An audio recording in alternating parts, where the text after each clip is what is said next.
আপনারা ক্যান্টন থেকে গত 16 বছর যেভাবে নগ্ন হস্তক্ষেপ করেছেন, ক্যান্টনমেন্টের বিভিন্ন দপ্তর উপদপ্তরের মধ্য দিয়ে আপনারা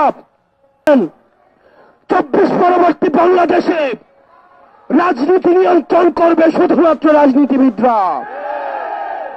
ক্ষেত্রে আপনাদের যে অবদান রয়েছে সেটাকে আমরা স্বীকার করে নেই, কিন্তু আমরা বলতে চাই রাজনৈতিক পরিমণ্ডলে আপনারা ক্যান্টন থেকে গত 16 বছর যেভাবে নগ্ন হস্তক্ষেপ করেছেন, যেভাবে ক্যান্টনমেন্টের বিভিন্ন দপ্তর উপদপ্তরের মধ্য দিয়ে আপনারা 24 পরবর্তী বাংলাদেশে রাজনীতি নিয়ন্ত্রণ করবে শুধুমাত্র রাজনীতিবিদরা।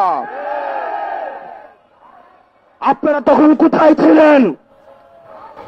বিগত 1.5 দশক ধরে আমরা কোন চ্যানেলকে দেখি নাই পদত্যাগ করতে। দেশে অত অন্যায় অবিচার, এত গুম করে হত্যা হয়েছে, এত জুলুম প্রতিষ্ঠিত হয়েছে, আমরা কোন সচিবকে দেখি নাই পদত্যাগ করতে। একটা চ্যানেলের কি মেরুদণ্ড সেটা ছিল না? আপনারা তখন কোথায় ছিলেন?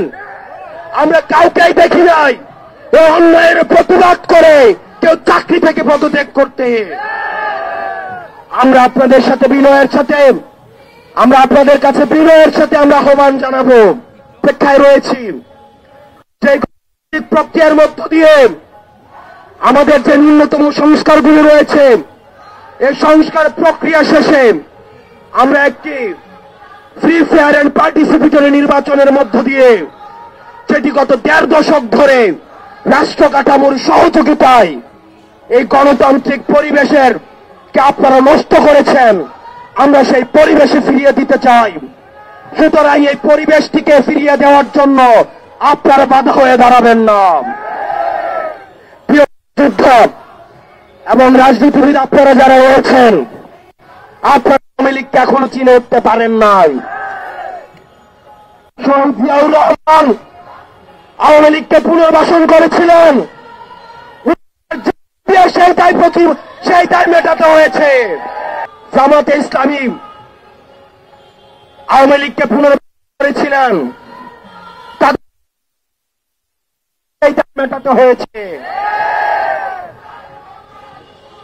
বিভিন্ন ষড়যন্ত্রের মাধ্যমে 2009 সালে আওয়ামী লীগ আবার পুনর্বাসিত হয়েছে। পিলখানা হত্যাকাণ্ডের মধ্য দিয়ে, রাষ্ট্রের প্রতিষ্ঠানগুলো ধ্বংসের মধ্য দিয়ে আগামী 100 বছর ধরে সেই দায় আবার আমাদেরকে দিতে হবে।